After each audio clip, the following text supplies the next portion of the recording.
வங்கக்கடலில் உருவாகியுள்ள காற்றழுத்த தாழ்வு மண்டலம் காரணமாக புதுவை காரைக்காலில் பெய்து வரும் கனமழையால் பள்ளி கல்லூரி மாணவிகள் பெரிதும் பாதிக்கப்பட்டனர். இதையடுத்து நாளை 27ஆம் தேதி கனமழை காரணமாக பள்ளி கல்லூரிகளுக்கு விடுமுறை அளித்து கல்வித்துறை அமைச்சர் நமச்சிவாயம் உத்தரவிட்டுள்ளார். வங்கக்கடலில் நிலை கொண்டிருந்த குறைந்த காற்றழுத்த தாழ்வு பகுதி காற்றழுத்த தாழ்வு மண்டலமாக வலுப்பெறுவதால் இன்று புதுவை, காரைக்கால் மற்றும் தமிழக பகுதிகள் கனமழை பெய்யக்கூடும் என சென்னை வானிலை ஆய்வு மையம் எச்சரிக்கை விடுத்திருந்தது.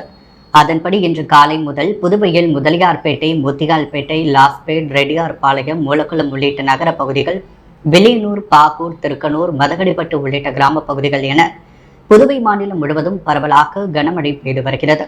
சுமார் 1 மணி நேரத்திற்கும் மேலாக பெய்து வரும் தொடர் மழை காரணமாக பள்ளி கல்லூரிகளுக்கு செல்லும் மாணவ மாணவிகள் பெரிதும் சிரமத்திற்குள்ளாகினர். பொதுமக்கள் கடுமையாக பாதிக்கப்பட்டனர். இதேபோல் காரைக்கால் மாவட்டத்திலும் பரவலாக கனமழை பெய்து வருகிறது. கனமழை காரணமாக புதுவை மற்றும் காரைக்கால் துறைமுகத்தில் 1ஆம் எண் புயல் எச்சரிக்கை கூண்டு ஏற்றப்பட்டுள்ளது என்பது குறிப்பிடத்தக்கது. கனமழை காரணமாக காரைக்காலில் உள்ள பள்ளி கல்லூரிகளுக்கு மட்டும் இன்று ஒரு நாள் விடுமுறை விடப்பட்டுள்ள நிலையில் கனமழை காரணமாக புதுவை மற்றும் காரைக்காலில் அனைத்து பள்ளி மற்றும் கல்லூரிகளுக்கும் நாளை புதன்கிழமை விடுமுறை அளித்து கல்வித்துறை அமைச்சர் நமச்சிவாயம் உத்தரவிட்டுள்ளார். புதுச்சேரியில் சினிமா படப்பிடிப்பிற்கான கட்டணத்தை குறைத்த முதல்வர் ரங்கசாமியை நடிகர் பார்த்திபன் நேரில் சந்தித்து நன்றி தெரிவித்தார். கொரோனா காலத்தின் பொழுது புதுவையில் சினிமா படப்பிடிப்பு கட்டணங்கள் உயர்த்தப்பட்டது. புதுவையில் சினிமா படப்பிடிப்பு கட்டணத்தை குறைக்க வேண்டும் என வலியுறுத்தி முதலமைச்சர் ரங்கசாமியை சந்தித்து திரைத்துறையை சார்ந்த பலர் வலியுறுத்தி வந்த நிலையில் புதுவையில் சினிமா படப்பிடிப்புகளுக்கான கட்டணம் வெகுவாக குறைக்கப்பட்டது. இந்த நிலையில் படப்பிடிப்பிற்கான கட்டணத்தை குறைத்த முதலமைச்சர் ரங்கசாமியை நடிகரும் இயக்குநருமான பார்த்திபன் சட்டப்பேரவையில் உள்ள முதலமைச்சர் அலுவலகத்தில் நேரில் சந்தித்து நன்றியை தெரிவித்தார். தொடர்ந்து செய்தியாளர்களிடம் பேசிய அவர், புதுவையில் படப்பிடிப்பு கட்டணத்தை குறைத்த முதலமைச்சர் ரங்கசாமிக்கு நன்றிகளை தெரிவித்துக் கொள்வதாகவும், இந்த கட்டணம் இன்னமும் குறைக்கப்பட்டால் புதுவையில் சுற்றுலா மேம்படும், நிறைய படப்பிடிப்பு நடைபெறும், உலகில் மிக அழகான கடற்கரை நகரங்களில் புதுச்சேரியும் ஒன்று என தெரிவித்தார். இந்திய அரசியலமைப்பு சட்ட நாளையொட்டி புதுச்சேரி சட்டமன்றத்தில் முதலமைச்சர் ரங்கசாமி தலைமையில் சட்ட நாள் உறுதிமொழி ஏற்றுக்கொள்ளப்பட்டது. இந்திய அரசியலமைப்பு சட்ட தினம் ஆண்டுதோறும் நவம்பர் 26ஆம் தேதி கடைபிடிக்கப்பட்டு வருகிறது. இதையொட்டி புதுச்சேரி சட்டப்பேரவையில் முதலமைச்சர் அலுவலகத்தில் முதலமைச்சர் ரங்கசாமி தலைமையில் அரசியலமைப்பு சட்ட உறுதிமொழி ஏற்றுக்கொள்ளப்பட்டது. இதில் அமைச்சர்கள் லட்சுமி நாராயணன், திருமுருகன் மற்றும் அரசு அதிகாரிகள், சட்டக்கல்லூரி மாணவர்கள் கலந்து கொண்டு உறுதிமொழி ஏற்றுக்கொண்டனர். 10 வயது சிறுமி பாலியல் பலாத்கார வழக்கில் கூலி தொழிலாளிக்கு 20 ஆண்டுகள் சிறை தண்டனை விதித்த புதுச்சேரி போக்சோ நீதிமன்றம் பரபரப்பு தீர்ப்பு வழங்கியுள்ளது. புதுச்சேரி பிரியதர்ஷினி நகர் கேட்டி தோட்டம் பகுதியைச் சேர்ந்தவர் அந்தோனி என்ற குருராஜ். இவர் 3 சக்கர சைக்கிள் ஓட்டும் கூலி தொழிலாளி. கடந்த 2021ஆம் ஆண்டு அதே பகுதியைச் சேர்ந்த 10 வயது சிறுமியை பாலியல் பலாத்காரம் செய்ததாக அந்தோனி மீது ஒதியஞ்சாலை காவல் நிலையத்தில் புகார் அளிக்கப்பட்டது. இதையடுத்து அவர் போக்சோ சட்டத்தில் கைது செய்யப்பட்டு சிறையில் அடைக்கப்பட்டார். அந்தோனி மீதான வழக்கு விசாரணை புதுச்சேரி போக்சோ சிறப்பு நீதிமன்றத்தில் நடைபெற்றது. அரசு தரப்பில் வழக்கறிஞர் பச்சையப்பன் ஆஜரானார். விசாரணை நேற்று முடிந்த நிலையில் குற்றம் சாட்டப்பட்ட அந்தோனி என்ற குருராஜுக்கு 20 ஆண்டுகள் சிறை தண்டனையும் 11,000 அபராதமும் விதித்த போக்சோ சிறப்பு நீதிமன்ற நீதிபதி சுமதி பரபரப்பு தீர்ப்பு வழங்கினார். மேலும் பாதிக்கப்பட்ட சிறுமியின் குடும்பத்தினருக்கு 4 லட்சம் ரூபாய் இழப்பீடு வழங்கவும் அரசுக்கு நீதிமன்றம் பரிந்துரைத்துள்ளது. அதையடுத்து தண்டனை விதிக்கப்பட்ட அந்தோனி என்ற குருராஜ் காலாப்பட்டு சிறையில் அடைக்கப்பட்டார். திருபுவனை தொழிற்பேட்டை அனைத்து தொழிலாளர்கள் தொழிற்சங்கங்களின் கூட்டமைப்பு சார்பில் பல்வேறு கோரிக்கைகளை வலியுறுத்தி கண்டன ஆர்ப்பாட்டம் நடைபெற்றது.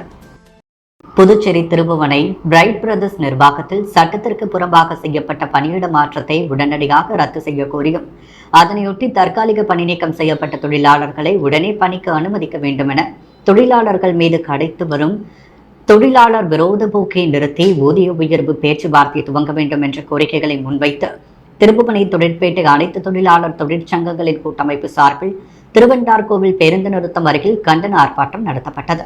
இந்த ஆர்ப்பாட்டத்திற்கு புதிய அமைப்பான ஜனநாயக தொழிலாளர் முன்னணி முழு ஆதரவளித்து பெரும்பான்மையான தொழிலாளர்கள் கலந்து கொண்டனர். ஆர்ப்பாட்டத்தை சேதராப்பட்டு தொழிற்பேட்டை அனைத்து தொழிலாளர் தொழிற்சங்கங்களின் கூட்டமைப்பு நிர்வாகிகளான தலைவர் மோத்திலால், செயலாளர் ரமேஷ், பொருளாளர் சிவகுமார் ஆகியோர் கலந்து கொண்டு தங்களது கண்டனத்தை பதிவு செய்தனர்.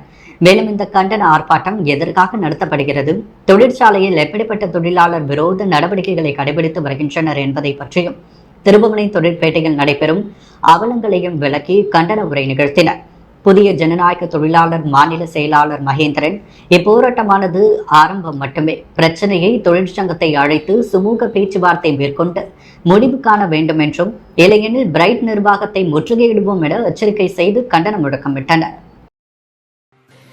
புதுடெல்லி சென்றுள்ள சபாநாயகர் செல்வம் மத்திய மந்திரி நிர்மலா சீதாராமனை சந்தித்து புதிய சட்டசபை கட்டிடம் கட்ட நிதி ஒதுக்க வேண்டும் என வலியுறுத்தினார். மத்திய அரசின் சிறப்பு நிதி உதவியுடன் புதுச்சேரியில் புதிய ஒருங்கிணைந்த சட்டசபை மற்றும் தலைமை செயலக வளாக கட்ட அரசு நடவடிக்கை எடுத்து வருகிறது. இதற்கான விரிவான திட்ட அறிக்கை தயாரிக்கப்பட்டு மத்திய அரசின் சிறப்பு நிதி உதவி தொகையாக 6,37 கோடி மானியத்தை தொகையாக கோரப்பட்டுள்ளது. இந்த நிலையில் முதலமைச்சர் ரங்கசாமி ஒப்புதலோடு புதுடெல்லி சென்றுள்ள சபாநாயகர் செல்வம் ஒருங்கிணைந்த புதிய சட்டசபை கட்டுவது குறித்து மத்திய நிதி மந்திரி நிர்மலா சீதாராமனை சந்தித்து பேசினார். அப்பொழுது புதிய சட்டசபை கட்ட மத்திய அரசின் சிறப்பு மானிய நிதியை வரும் நிதியாண்டில் ஒதுக்கீடு செய்ய வேண்டும் என்று கோரிக்கை முன்வைத்தார். புதுச்சேரியை ஆளுகின்ற தேசிய ஜனநாயக கூட்டணி அரசின் சாதனையாக இது இருக்கும் எனவும் இந்த திட்டத்தை செயல்படுத்துவதில் புதுவை அரசு ஆர்வமாக இருப்பதாக வலியுறுத்தினார். இந்த சந்திப்பின் பொழுது புதுச்சேரி மாநில பாரதிய ஜனதா செயலாளர் ஜெயக்குமார் ரெட்டி உடனிருந்தார். என்ஆர் காங்கிரஸ் கட்சிகள் அனைத்து தொகுதிகளிலும் நிர்வாகிகள் நியமிப்பது தொடர்பான ஆலோசனை கூட்டம் அமைச்சர் லட்சுமி நாராயணன் தலைமையில் நடைபெற்றது. புதுச்சேரி கிழக்கு கடற்கரை சாலையில் உள்ள என்ஆர் காங்கிரஸ் தலைமை அலுவலகத்தில் நிர்வாகிகள் ஆலோசனை கூட்டம் நடைபெற்றது. அமைச்சர் லட்சுமி நாராயணன் தலைமையில் நடைபெற்ற கூட்டத்தில் மாநில பொதுச் செயலாளர் NS ஜெயபால், சட்டமன்ற உறுப்பினர் KSP ரமேஷ் முன்னிலை வகித்தனர். கூட்டத்தில் முன்னாள் சட்டமன்ற உறுப்பினர்கள் உட்பட நிர்வாகிகள் மற்றும் தொண்டர்கள் திரளாக கலந்து கொண்டனர். கூட்டத்தில் மாநில மற்றும் தொகுதி வாரியாக நிர்வாகிகளை நியமிப்பது, இளைஞர் அணி, மகளிர் அணி, வழக்கறிஞர் அணி, விவசாயிகள் அணி உட்பட பல்வேறு அணிகளுக்கு நிர்வாகிகள் நியமிப்பது தொடர்பாக ஆலோசிக்கப்பட்டது. மேலும் எதிர்வரும் 2026 சட்டமன்ற தேர்தலில் மீண்டும் ரங்கசாமி முதல்வராக தீவிரமாக பணி செய்வது உட்பட பல்வேறு தீர்மானங்கள் நிறைவேற்றப்பட்டது. புதுச்சேரியில் கடல் சீற்றமாக காணப்படுவதால் கடற்கரைக்கு வரும் பொதுமக்கள் மற்றும் சுற்றுலா பயணிகள் கடலில் இறங்கி குளிக்க தடை விதிக்கப்பட்டுள்ளது. வங்கக்கடலில் புதியதாக காற்றழுத்த தாழ்வு பகுதி உருவாக்கி உள்ள நிலையில் தமிழகம் மற்றும் புதுவையில் கனமழை பெய்யும் என்று சென்னை வானிலை ஆய்வு மையம் அறிவித்துள்ளது. இதன் காரணமாக புதுவையில் கடல் சீற்றமுடன் காணப்படுகிறது. மேலும் வழக்கத்திற்கு மாறாக கடல் அலைகள் ஆர்ப்பரித்து வருவதால் கடற்கரைக்கு வரும் சுற்றுலா பயணிகள் மற்றும் பொதுமக்கள் கடலில் இறங்கவோ அல்லது குளிக்கவோ தடை விதிக்கப்பட்டுள்ளது.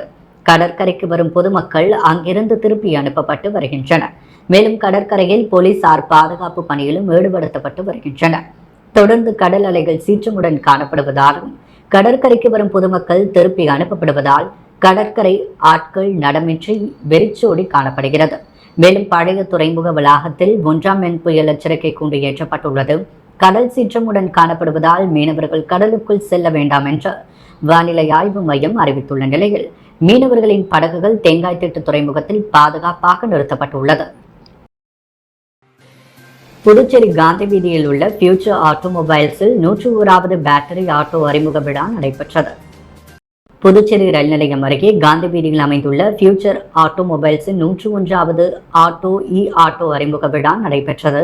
நிறுவனர் ரகுமான் தலைமையில் நடைபெற்ற இந்த விழாவில் புதுவை பாரதிய கிராம வங்கியின் சேர்மன் ரத்னவேல், முதல்வரின் தனிச் செயலாளர் அமுதன், என்ஆர் காங்கிரஸ் பிரமுகரும் வழக்கறிஞருமான ராம் முனுசாமி ஆகியோர் சிறப்பு அழைப்பாளராக கலந்து கொண்டு விழாவை சிறப்பித்தனர். தொடர்ந்து 101வது ஆட்டோ திறக்கப்பட்டு உரிமையாளரிடம் சாவி வழங்கப்பட்டது. இந்த நிகழ்ச்சியில் BNI இண்டிகோவை சேர்ந்த பாலமணிகண்டன் மற்றும் மணிவேலன் உள்ளிட்ட நிர்வாகிகள் பலர் கலந்து கொண்டு உரிமையாளர் ரகுமானுக்கு பொன்னாடை போற்றி நினைவு பரிசுகளை வழங்கி வாழ்த்துக்களை தெரிவித்தனர். இந்த ஆட்டோவின் சிறப்பு அம்சமான புகை இல்லை, சத்தம் இல்லை, சுற்றுச்சூழல் மாசு இல்லை, உதிரி பாகங்கள் அதிகம் இல்லாததால் பராமரிப்பு செலவு மிக குறைவாக உள்ளது. வீட்டிலேயே சார்ஜ் ஏற்றும் வசதி உட்பட ஒரு சார்ஜிங் 140 கிலோமீட்டர் வரை பயணம் செய்யலாம் போன்ற சிறப்பான வசதியும் இந்த ஆட்டோவில் ஏற்படுத்தப்பட்டுள்ளது. புதுக்குப்பம் கிராமத்தில் வேளாண் துறை பண்ணை தகவல் ஆலோசனை மையம் சார்பில் கால்நடைகளுக்கு பாரம்பரிய நாட்டு வைத்தியம், சிகிச்சை முறை குறித்த பயிற்சி மற்றும் செயல் விளக்க கூட்டம் நடைபெற்றது. புதுச்சேரி அரசு வேளாண் மற்றும் விவசாயிகள் நலத்துறை பண்ணை தகவல் மற்றும் ஆலோசனை மையம் சார்பில் மத்திய அரசின் ஆத்மா திட்டத்தின் மூலம் பாரம்பரிய நாட்டு வைத்தியத்தில் கால்நடைகளுக்கு எவ்வாறு சிகிச்சை அளிப்பது என்பது குறித்த பயிற்சி மற்றும் செயல் விளக்கம் புதுக்குப்பம் கிராமத்தில் நடைபெற்றது. இந்த பயிற்சி மற்றும் செயல் விளக்கத்திற்கு வேளாண் அலுவலர் தினகரன் தலைமையேற்று அனைத்து கால்நடை விவசாயிகளையும் வரவேற்று பேசினார். தொடர்ந்து புதுச்சேரி நம்மாழ்வார் நாட்டு வைத்தியர் செங்கீரன் இந்நிகழ்ச்சியில் கலந்து கொண்டு கால்நடைகளுக்கு ஏற்படக்கூடிய நோய்களை எவ்வாறு நாட்டு வைத்தியத்தின் மூலம் குணப்படுத்துவது என்பது குறித்து பாரம்பரிய நாட்டு வைத்தியத்தை மருந்துகளை செய்து காண்பித்து பயிற்சி அளித்தார். இந்நிகழ்ச்சியின் இறுதியாக சிறப்பு அழைப்பாளராக புதுவை கால்நடைத்துறை இணை இயக்குனர் அப்பகுதி கால்நடை பொறுப்பாளருமான டாக்டர் குமார்வேல் கலந்து கொண்டு தற்பொழுது மாடுகளுக்கு ஏற்படக்கூடிய நோயை எவ்வாறு பேணி காப்பது, அவற்றை தடுப்பது எப்படி என்பது குறித்து விளக்கமாக எடுத்துக் கூறினார். கால்நடை மருத்துவர் செல்வமுத்து மழை காலங்களில் பரவக்கூடிய பெரிய அம்மை, கோமாரி நோய், சளி, ஜுரம் மற்றும் தீனி உண்ணாமை ஆகிய கால்நடைகளுக்கு இந்த தருணத்தில் எவ்வாறு மருந்துகளை கொடுப்பது என்பது குறித்து விளக்கமாக எடுத்துக் கூறினார். இந்த செயல் விளக்கத்தில் பண்டித ஜவஹர்லால் நேரு வேளாண் அறிவியல் கல்லூரி இறுதி ஆண்டு மாணவர்கள் தற்பொழுது கால்நடை விவசாயிகளுக்கு கால்நடைகளுக்கு ஏற்படக்கூடிய நோய்களை பற்றியும் அதன் அறிகுறிகள் பற்றியும் அதற்கு பயன்படக்கூடிய மூலிகைகள் பற்றியும் அட்டவணைப்படுத்தி விளக்கமாக எடுத்து கூறினர். இந்த பயிற்சியின் ஏற்பாடுகளை கரிக்கலாம்பாக்கம் உழவர் உதவியாக பல்நோக்கு ஊழியர் தம்புசாமி செய்திருந்தார். இப்பயிற்சியில் கலந்து கொண்ட 25 விவசாயிகள் அனைவருக்கும் அம்மை தடுப்பதற்கான நோய் எதிர்ப்பு சக்தி மருந்து ஆத்மா திட்டத்தின் மூலம் வழங்கப்பட்டது. நாடாளும் மக்கள் கட்சியின் புதுச்சேரி மாநில 5ஆம் ஆண்டு துவக்க விழா அரியாங்குப்பம் பகுதியில் கொண்டாடப்பட்டது. நாடாளும் மக்கள் கட்சியின் புதுவை மாநில 5ஆம் ஆண்டு துவக்க விழா சிறப்பாக கொண்டாடப்பட்டது. இதில் புதுவை மாநிலம் கோரிமேடு அருகில் கட்சியின் தேசிய தலைவர் மற்றும் நிறுவனருமானிய அக்னி செல்வராஜுக்கு சிறப்பு வரவேற்பு அளிக்கப்பட்டது. முதலியார்பேட்டை பகுதியில் உள்ள மகாத்மா காந்தி காமராஜர் சிலைகளுக்கு மாலை அணிவிக்கப்பட்டது. அரியாங்குப்பம் பகுதியில் உள்ள தந்தை பெரியார், எம்ஜிஆர், அம்பேத்கர் திருவுருவச் சிலைகளுக்கும் மாலை அணிவிக்கப்பட்டது. மேலும் நாடாளும் மக்கள் கட்சியின் பொதுக்கூட்டம் அரியாங்குப்பம் மாதா கோவில் அருகே புதுவை மாநில தலைவர் பூக்கடை கமலக்கண்ணன் தலைமையில் நடைபெற்றது. இந்நிகழ்ச்சியில் இக்கட்சியின் தேசிய தலைவர் அக்னி செல்வராஜ் புதுவை நாடாளுமன்ற கட்சி தலைவராக பூக்கடை கமலக்கண்ணனுக்கு பதவி பிரமாணம் செய்து வைத்தார். புதுச்சேரி மாநில தலைவர் கமலக்கண்ணன் பொறுப்பேற்றதை தொடர்ந்து மாநில துணைத் தலைவராக கதிரவன், பொருளாளராக சந்தோஷ், அமைப்பாளராக மாணிக்கம், மகளிரணி செயலாளராக கலா, பொருளாளராக செல்வி, மாணவரணி அமைப்பாளராக சுரேஷ் ஆகியோருக்கு பதவி நியமனம் செய்து ஆணை வழங்கப்பட்டது. அதைத் தொடர்ந்து தமிழ்நாடு மாநிலத்திலிருந்து கட்சியின் மாநில துணை பொதுச் செயலாளராக ஜெயசங்கர் மணியன், மாநில அமைப்பு செயலாளராக ஜாகிர் ஹுசேனும் நியமிக்கப்பட்டனர். இந்த நிகழ்ச்சியில் பொதுமக்களுக்கான நலத்திட்ட உதவிகளும் வழங்கப்பட்டது. கம்பன் நகரில் உள்ள தனியார் பள்ளியில் நடைபெற்ற மருத்துவ முகாமை பாஜக மாநில செயலாளர் சரவணன் துவக்கி வைத்தார். புதுவையில் கம்பன் நகரின் பட்டர்ஃப்ளை மழலையர் பள்ளி தலைமை ஒருங்கிணைப்பில் மூலக்குளம் ஈஸ்ட் கோஸ்ட் மருத்துவமனையுடன் இணைந்து மழலையர்களுக்கான மருத்துவ பரிசோதனை முகாம் நடைபெற்றது. இதில் பட்டர்ஃப்ளை ஸ்கூல் மழலையர் பள்ளிகளை சேர்ந்த 50 மழலைகள் அவரவர் பெற்றோர்களுடன் மருத்துவ பரிசோதனை முகாமில் பங்கேற்றனர். முகாமை பாஜக மாநில செயலாளர் சரவணன் துவக்கி வைக்க மூலக்குளம் ஈஸ்ட் கோஸ்ட் மருத்துவமனை குழந்தை நல மருத்துவர் தீபன் கலந்து கொண்டு மழலைகளுக்கு மருத்துவ பரிசோதனையை மேற்கொண்டு மழலையின் பெற்றோர்களுக்கு தகுந்த ஆலோசனைகளை வழங்கினார். தற்பொழுது பரவி வரும் டெங்கு, அலர்ஜி, குளிர்கால நோய் பிரச்சனைகளை கருத்தில் கொண்டு இந்த முகாம் நடத்தப்பட்டதாக பட்டர்ஃப்ளை பள்ளி நிர்வாகிகள் தெரிவித்தனர். தன்னுடன் வாழாமல் பிரிந்து சென்ற மனைவியின் அந்தரங்க வீடியோ மற்றும் புகைப்படங்களை சமூக வலைதளங்களில் பரப்பிய 2வது கணவரை சைபர் கிரைம் போலீசார் கைது செய்தனர். வில்லியனூர் பகுதியை சேர்ந்த பெண் ஒருவர் 3 நாட்களுக்கு முன் தனது அந்தரங்க போட்டோக்கள் மற்றும் வீடியோக்களை இன்ஸ்டாகிராம், வாட்ஸ்அப் மூலம் தனது உறவினர்களுக்கும் தமக்கும் அனுப்பி நான் சொல்லும் இடத்திற்கு தனிமையில் வர வேண்டும் என மிரட்டுவதாக சைபர் கிரைம் போலீசாரிடம் புகார் அளித்தார். ஆபாச வீடியோக்களை வெளியிட்ட காஞ்சிபுரத்தை சேர்ந்த பாண்டியன் என்பவரை கைது செய்து போலீசார் விசாரணை நடத்தினர். விசாரணையில் பாண்டியன் அந்த பெண்ணின் 2வது கணவர். அவர் பல பெண்களுடன் தொடர்பில் இருந்ததால் அவர் பிரிந்துள்ளார். தன்னுடன் சேர்ந்து வாழ வேண்டும், இல்லாவிட்டால் அசிங்கப்படுத்துவேன் என ஆபாச வீடியோக்களை அந்த பெண்ணின் உறவினர்களுக்கு அனுப்பியது தெரியவந்தது. இதைத் தொடர்ந்து இன்ஸ்பெக்டர்கள் தியாகராஜன், கீர்த்தி தலைமையிலான போலீசார் பாண்டியனை கைது செய்து ஆபாச படங்கள் அனுப்ப பயன்படுத்திய மொபைல் போனை பறிமுதல் செய்து பாண்டியனை நீதிமன்றத்தில் ஆஜர்படுத்தி சிறையில் அடைத்தனர். புதுச்சேரி சுனாமி குடியிருப்பு பகுதியில் கடந்த 2 மாதமாக வரும் குடிநீரில் புழு இருப்பதாக அப்பகுதி மக்கள் நியாயம் கேட்டு வெளியிட்டுள்ள வீடியோ வைரலாகி வருகிறது. புதுச்சேரி காலாப்பட்டு சுனாமி குடியிருப்பு பகுதியில் சுமார் 1400 குடும்பங்கள் வசித்து வருகின்றன. இங்குள்ள மக்களுக்கு குடிநீர் தேவைக்காக உழவர்கரை நகராட்சி சார்பில் 2 நீர்த்தேக்க மேல்நிலை தொட்டி வழியாக குடிநீர் விநியோகம் செய்யப்பட்டு வருகிறது. இவ்வாறு வீடுகளுக்கு வழங்கப்படும் குடிநீரில் கடந்த சில மாதங்களாக துர்நாற்றத்துடன் வெள்ளை நிற செந்நிற புழுக்கள் அதிக அளவில் வருகிறது. இந்த குடிநீரை பெரும்பாலான குடும்பங்கள் குடிப்பதற்கு பயன்படுத்தி வரும் நிலையில் தற்பொழுது குடியிருப்பு பகுதியில் குழந்தைகளுக்கு காய்ச்சல், வயிற்றுப்போக்கு, சளி போன்ற உபாதைகள் ஏற்படுவதாக பெரிய காலாப்பட்டு பகுதியில் வசிக்கும் அனைவரது வீட்டு குடிநீரிலும் புழுக்களுடன் குடிநீர் வருவதாக பொதுமக்கள் புகார் அளித்தனர். இதுகுறித்து நகராட்சி மற்றும் ஊர் கிராம பஞ்சாயத்திற்கும் புகார் அளித்தும் இதுவரை எந்தவித நடவடிக்கையும் எடுக்கவில்லை. மேலும் இந்த குடிநீர் குடித்துவிட்டு தங்கள் உயிரோடு இருக்க வேண்டுமா அல்லது சாக வேண்டுமா என்று பொதுமக்கள் நியாயம் கேட்டு வெளியிட்டுள்ள வீடியோ தற்பொழுது இணையத்தில் வைரலாகி வருகிறது. புதுச்சேரியில் ITI மாணவிகளுக்கு சட்டமன்ற உறுப்பினர் அனிபால் கன்னடி பட்டங்களை வழங்கினார். உப்பளம் தொகுதிக்குட்பட்ட வம்பாக்கீரபாளையம் அரசு மகளிர் ITI நிறுவனத்தில் 2023ஆம் ஆண்டு தேர்ச்சி பெற்ற மாணவிகளுக்கு நேற்று பட்டமளிப்பு விழா நடைபெற்றது. சட்டமன்ற உறுப்பினர் அனிபால் கன்னடி சிறப்புரையாற்றி மாணவிகளுக்கு பட்டங்களை வழங்கினார். இந்நிகழ்ச்சியில் ITI முதல்வர் வசந்தரா சண்முகம், விஜயா, சக்திவேல், மணிமாறன், நோயல் உட்பட பலர் கலந்து கொண்டனர். இந்திய அரசியலமைப்பு சட்ட நாளை முன்னிட்டு புதுவை மாநில பூர்வீக அட்டவணை இன மக்கள் உரிமை பாதுகாப்பு இயக்க கூட்டு நடவடிக்கை குழு சார்பில் அம்பேத்கர் சிலைக்கு மாலை அணிவித்து மரியாதை செலுத்தினர். இந்திய அரசியலமைப்பு சட்ட நாளை முன்னிட்டு புதுவை மாநில பூர்வீக அட்டவணை இன மக்கள் உரிமை பாதுகாப்பு இயக்க கூட்டு நடவடிக்கை குழு சார்பில் கடற்கரை சாலையில் உள்ள டாக்டர் அம்பேத்கர் மணிமண்டபத்தில் உள்ள அம்பேத்கர் சிலைக்கு இயக்கத்தின் ஒருங்கிணைப்பாளர் ராமலிங்கம் தலைமையில் மாலை அணிவித்து மரியாதை செய்து முழக்கமிடப்பட்டது. நிர்வாகிகள் அன்பு, முருகையன், சரவண பெருமாள், கலைத்தோணியன், சிவகுமார், ஷாம், சுந்தர், பரசுராமன், ஜான்சிராணி, ஆறுமுகம், புண்ணியகோடி, பரமசிவம், பாவாடை ராயன், அரங்கநாதன், கிருஷ்ணமூர்த்தி, ராமச்சந்திரன் மற்றும் பலர் கலந்து கொண்டனர்.